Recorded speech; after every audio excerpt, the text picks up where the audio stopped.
Hello, everyone, and welcome back to My Perfect Purpose, where our goal is just connecting people, the creation, back to God, our Creator, our source for everything. Today's episode, we will be addressing infertility and how purpose was birthed through that. I am reminded of the women in the Bible like Rachel, Leah, Rebecca, and Elizabeth, where God stepped in with his supernatural self and performed the supernatural. We serve a supernatural God that still performs miracles today. So just know that whatever you're going through in this moment or in this season, that God is still a miracle worker. Receive that. He is still a miracle worker. That leads me to our guest. She's a Christian, an educator, and an author of Through the Storm. Help me, everyone, in welcoming Terriny Lloyd.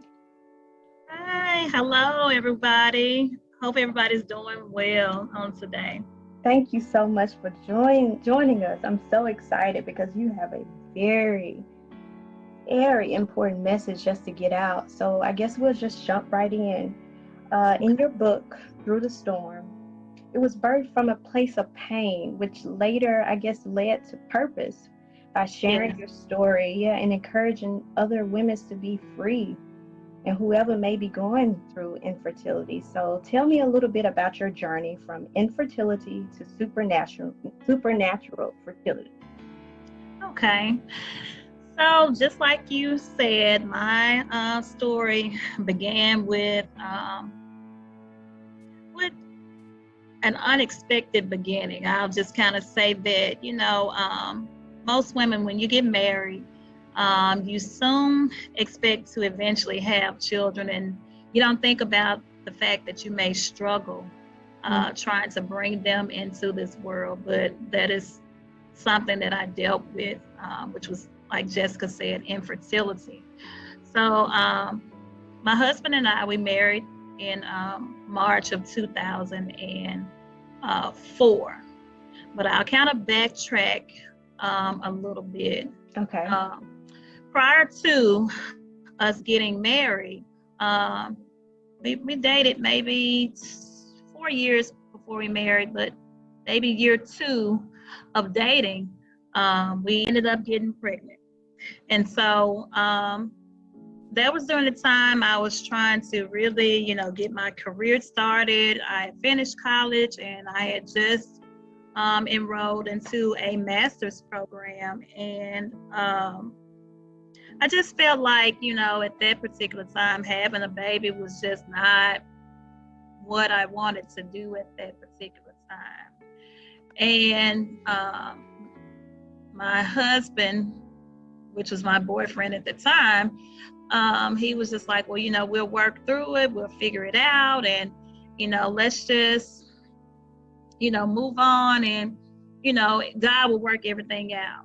Yeah. Well, I had a strong faith in God, and, grew up in the church and all of that, but I was just like, I was just afraid. I just felt like I was not going to be, I just didn't feel like I was going to be able to do it.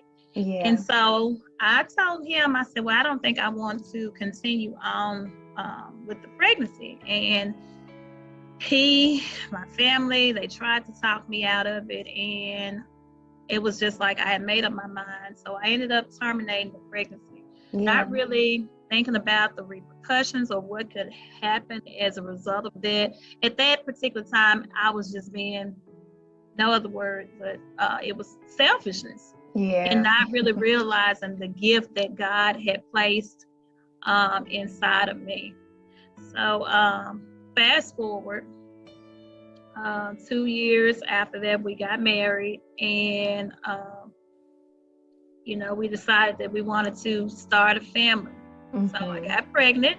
Yeah. Never had a problem with getting pregnant, but that particular time, I just didn't feel right. I just didn't feel right. And so I started experiencing like some abdominal pain and just some discomfort. And so I had gone to my OBGYN, just so that they can check to see what was going on. And she was like, well, we're just going to monitor you, to make sure that your hormones are, progressing like they're supposed to. So make a long story short, we had gone on our honeymoon, and I got a call, but we were gone we were out of town, and my OBGYN had left a message and stated that I didn't need to go, that I needed to stay home, and that I was supposed to report to her immediately. Wow. So we didn't get the message until, so we were gone. That was 7 days prior.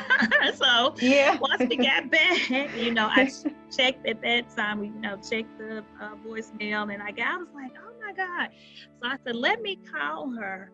And so when I got her on the phone, I could hear the haste in her voice, and she was just like, you just need to report to the hospital now. Wow. So I called my family and told them what was going on, and me and my husband, we rushed to the hospital. And so when I got there, I just remember them, like giving me something to put me to sleep. And after that, I didn't remember anything until I woke up, and she told me that they had to, I had gotten pregnant in my fallopian tube, my left fallopian tube. And she showed me the picture of it. It was like the size of almost like the size of a golf ball. Yeah. And she had told me that if that would have ruptured, that I could have lost my life. Wow. And so, just think about the devastation of that experience, the trauma of that experience, and you just like, what? You wake up and then you hear that, and you're just like, what happened? And so we prayed about it instantly. It was all of a sudden, like surgery, pretty much. Yeah, instant. And so we, I just kind of prayed about it, and I've kind of always been a person where, I deal with stuff, and it's like I deal with it, and I try not to wallow in it and dwell on it. I just kind of move on, and I guess never really deal with it like I was supposed to. And so anyway, my husband and I, we just kind of went on, and so no grieving period. I didn't have a grieving period, and I didn't think to grieve. And then just even going back to the experience before that with the termination of the pregnancy, I didn't grieve that. Wow. I didn't grieve that either. And so maybe like a year afterwards, we was just like, well, we'll try again. And so we did. And I got pregnant again in my fallopian tube. Wow. So I was just like, okay, now the second time, I'm just like, okay, something's going on here. So we ended up going to a fertility specialist, but when I got there, it's like he couldn't give me a clear reason as to why I was going through that. He was just, he couldn't, he kept saying he couldn't find anything. He didn't, he didn't see anything. It was just no clear answers. So I was just like, well, Lord, why? I was just kind of just questioning a lot of things, like, well, it has to be something going on, but he couldn't tell me anything. Health-wise. Health-wise. But I knew later on, I figured out it was something going on spiritual. Wow. And so anyway, so again, me and my husband, we kind of, we would talk about it, but it was more so like surface talk, and we never really got deep. And it did start impacting our marriage, because he got to the point where he would say, well, if you wouldn't have had the abortion, we probably wouldn't be going through this. So it kind of caused a rift. Did that cause condemnation? From initially it did. Initially it did. And then I kind of went through a time where I was just like, Lord, I just need, because it was hurt, it was, Yeah. you feel that spirit of rejection, that you're dealing with. And, like you said, the condemnation comes in, and even the shame of, wanting to get pregnant and getting pregnant, but it's not going the way it's supposed to go. So just those negative emotions kind of piling up on top of each other. So, you go through that, and then on top of that, dealing with now issues in your marriage. Yeah. On top of that. That's enough alone. That's enough alone. That's enough alone. So I really began to, get a closer relationship with God, and just began to just ask Him to come more into my heart, and to, just forgive me for, I say the worst decision that I've ever made in my life. Wow. Just give me of that, and to just heal me, not only physically, but also inwardly. Yeah. So, maybe a year and a half passed, and, since we really didn't get a clear rationale as from the, fertility specialist, we were just like, well, maybe we should try again. So we tried again. Now this time, I didn't get pregnant in my fallopian tube or anything. It just that the baby didn't develop. So I'm just like, wow, what is going on? It was just too much. Yeah. And so after that, I was just like, okay, I need to just go into just warfare for me, for my marriage, and just even for me being able to bring children into this world, because I know God, that was He said children are a gift from Him. Yeah. And so, I go to a Bible-based church, and, even my pastor, he was saying a sign of like a curse to be multiple miscarriages. And I was like, okay.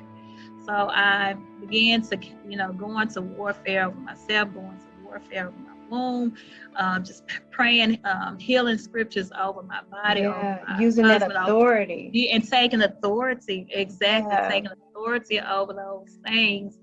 And even during that time, we ended up going to see another fertility specialist. I was like, well, maybe we should go see someone else and see, if they can give us a clear reason as well in the natural as to what was actually going on. And again, we couldn't get a clear reason as to why. He was like, I do see a little scar tissue. And so he was like, well, maybe you all should try to do in vitro. And I was like, I don't know, because, it's not like there's something that's 100% sure to work. Yeah. One. And I was like, and then it's so expensive. What if you have to go through the process more than one time? Yeah.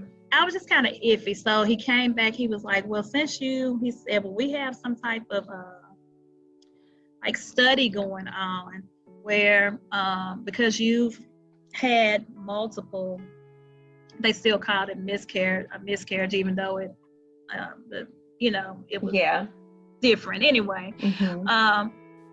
He was like, you should qualify. You won't have to pay but like 20% of the normal price of it. And I was like, well, just put me on the list, and just call me and let me know what happens. Yeah. And so during that time, again, me and my husband, we were still kind of going through in our marriage because of that. Yeah. And my girlfriend asked me that I want to go on a cruise, and I was like, yeah, I just need to get away. Relaxation. I need to relax. I need to get my mind together. But I do want to say this, just even throughout that journey, it's like God would send people across my path and just give me encouraging words in regards to me having children. It's like he would, every time, it's like when my faith would just drop, he would send somebody that would say, God told me that you're going to have children. I mean, it never failed. I mean, every time my spirit dropped, he would send somebody across my path. It can be a store, it can be a church. And so I just started thinking about, well, maybe it's just not time. And then especially because I couldn't get a clear reasoning as to why I was going through those things medically. Exactly. It had to be that God had something up his sleeve. That time, man. He was still, and I love that you said he was still on the case, and he let you, let you know that I'm still working on it, and put that dream or back in you, just to refuel you enough to, to keep believing, because to faith, keep going, to have that faith. Yeah, because you got so many people that would have given up, but it was just like, once he was sending those people across my path, it's just like, I'd be like, I got it. I'm gonna try again, try again. And most people are like, what is wrong with you? Are you crazy? You're gonna go through that again? What? I even heard that even from people close to me. But I'm just like, I just can't. I just felt like I could not give up. Could not give up. So fast forward.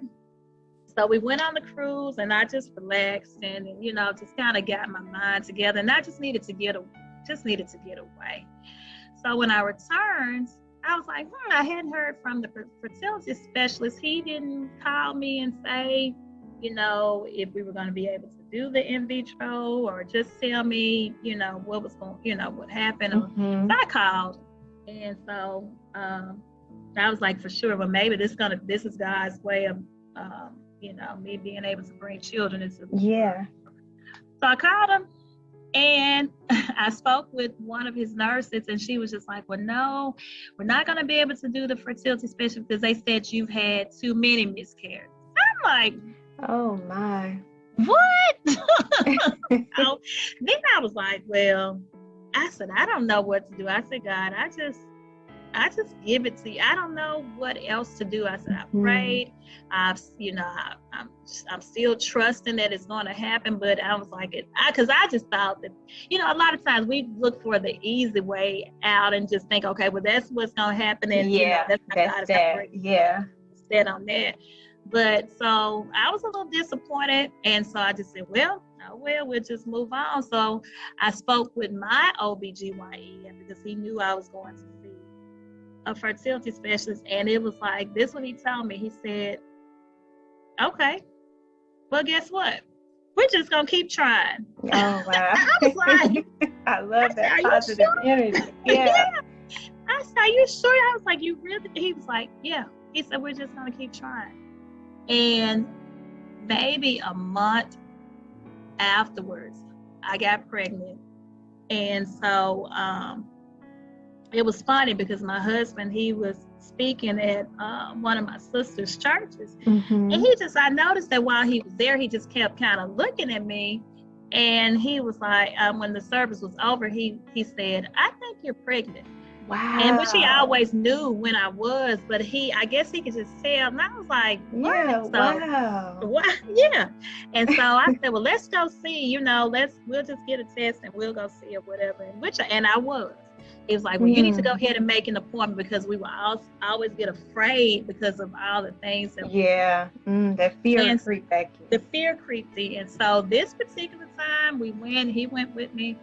We finally saw what we needed to see in my uterus. So we had to wait to confirm that it was going to be a heartbeat and all of that. And, we ended up hearing the heartbeat. So we finally, we were just so thankful, because we thought about everything that we had gone through prior to everything. Yeah. Just, God just doing it on its own. But I want to say this, even with my book, before I even knew that was going to happen, it's like God dropped the name of my book and my spirit. And my sister that I told you my husband was speaking at spoken at church, I told her about it. And I was like, man, how am I gonna write a book and I don't have any children? Ooh, I love it. Ooh. Wow. She said, you just start writing. And that's what she told me. She was just like, you just start writing. I was like, but what? She was like, you just start jotting stuff down. And that's what I started. Wow. It was like I just started just jotting down the things that Wait, hold on. We have to pause there. So you're saying, wow, that is. He dropped the name of the book. Before I was on my way to work. Even, like you actually, the manifestation of the miracle, like seeing your child. Yeah. Wow, he dropped the name of the book. Maybe a year prior to all of that happened. Oh, so I was like, it's gonna happen. I just didn't know when. I just didn't know how. But it was like he kept doing things to build my faith up. And it just got to the point that I was like, it's nothing that I couldn't believe him for throughout that whole experience, because I was just like, if you would do that, I believe you'll do anything for me. I know. Look, the sky is the limit. When he said exceedingly abundantly above anything you can actually think, he wasn't playing. Wow. No, he was not playing. And I'm going to say this also, after I had even though I went through some things with my first daughter, because I ended up having her early, my blood pressure shot up.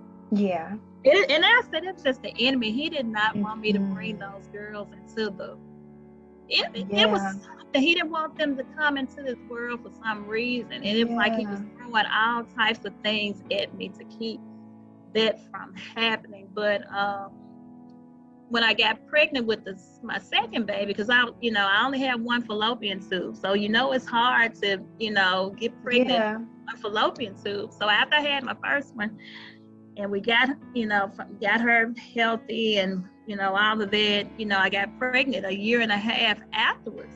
And I'm going to tell you what the doctor, I didn't see my doctor at that time because he was out on vacation. So, I had to see someone else until he got back.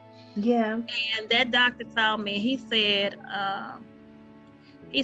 you must be living right. He said, because all that you have gone through, and then to get pregnant a second time with one fallopian tube, he was like, God must be smiling on you. You must be living right. Favor.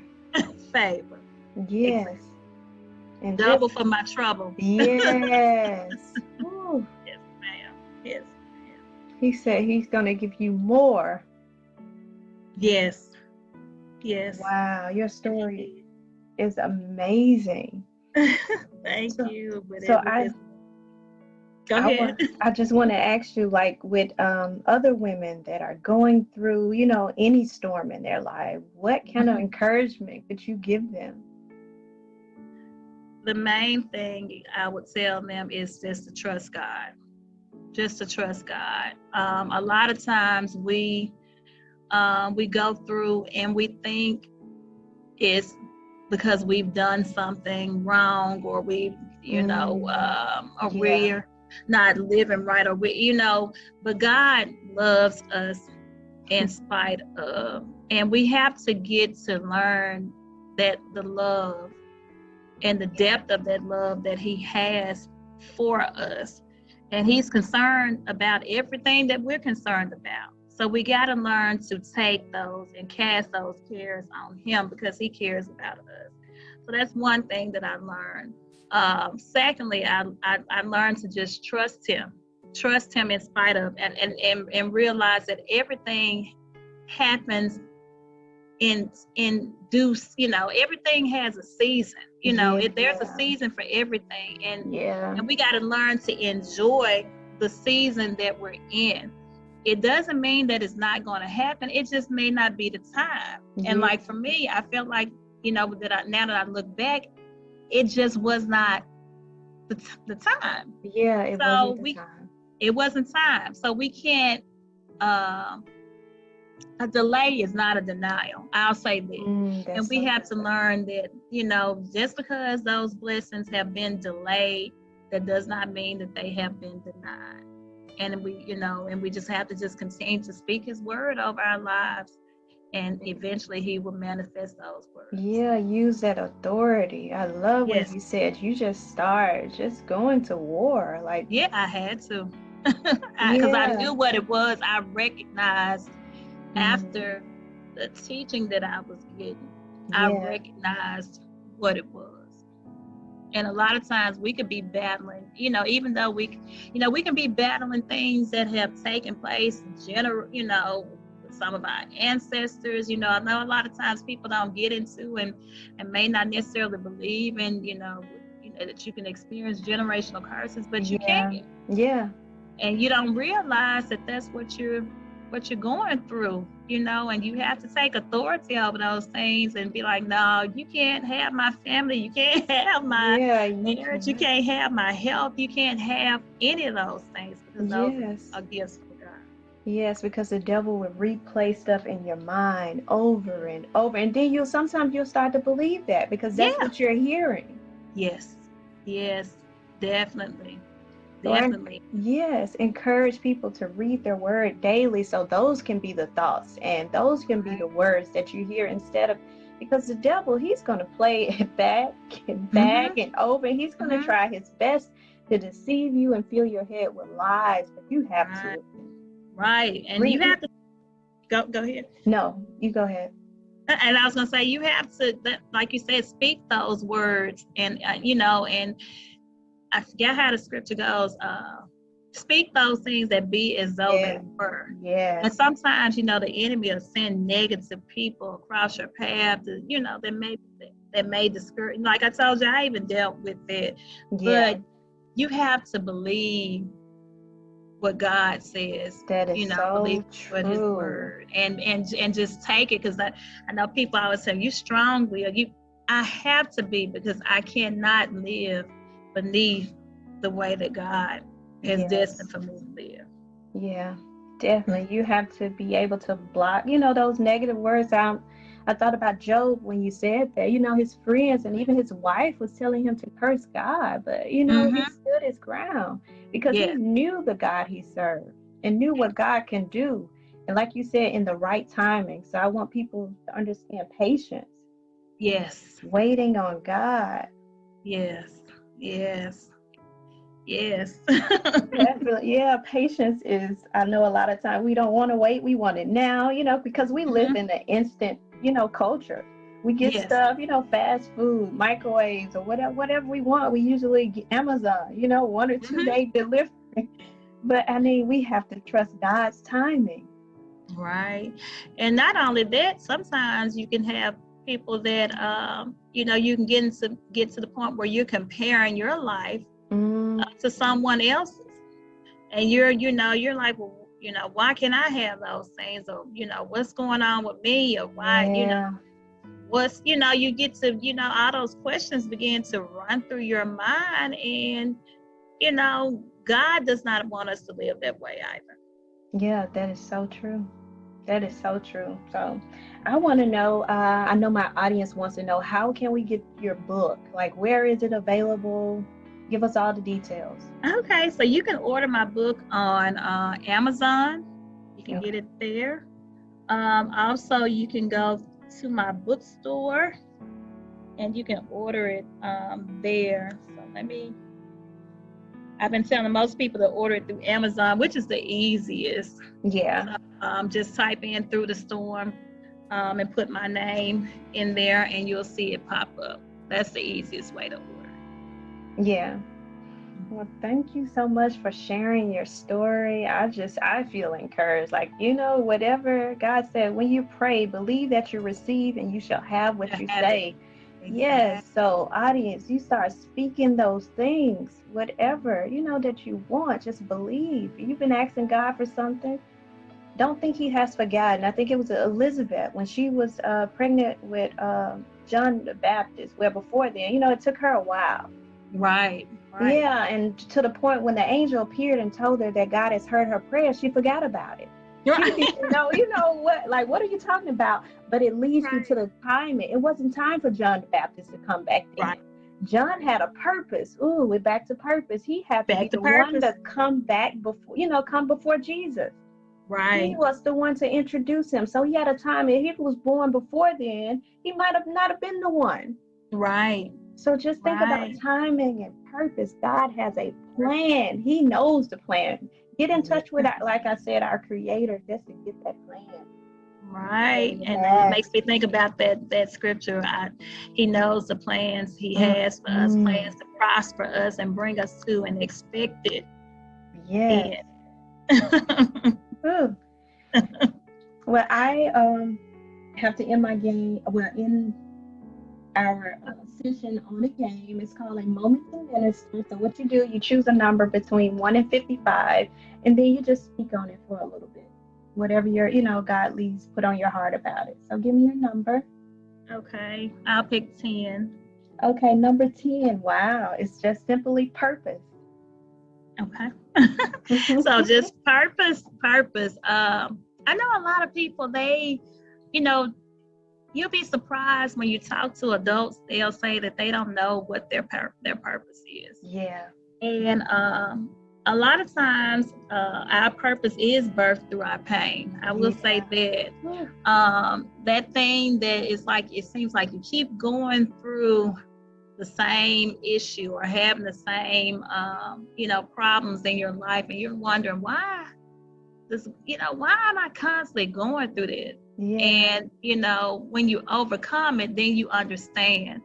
And it's like, even with my situation, at first when I was going through, I didn't understand, but now I see that it was used to first build up my faith, for me to trust God with any and every aspect of my life. It helped me to see my value and who He created me to be, because a lot of times we can,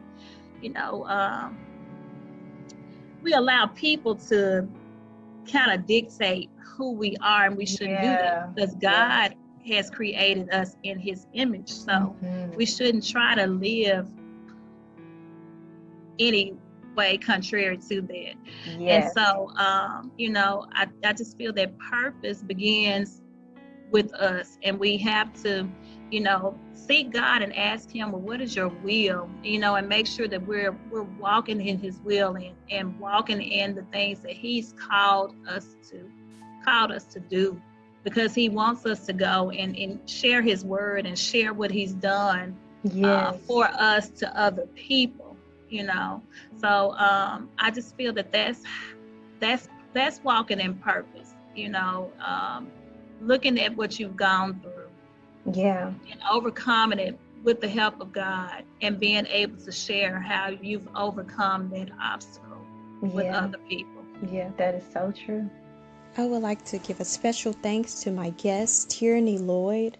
Please make sure to go grab her book on Amazon. It's called Through the Storm. And also remember that, yes, we are flawed, but we are definitely perfect for the purpose that God has for us. Thank you. Go like, comment, and subscribe.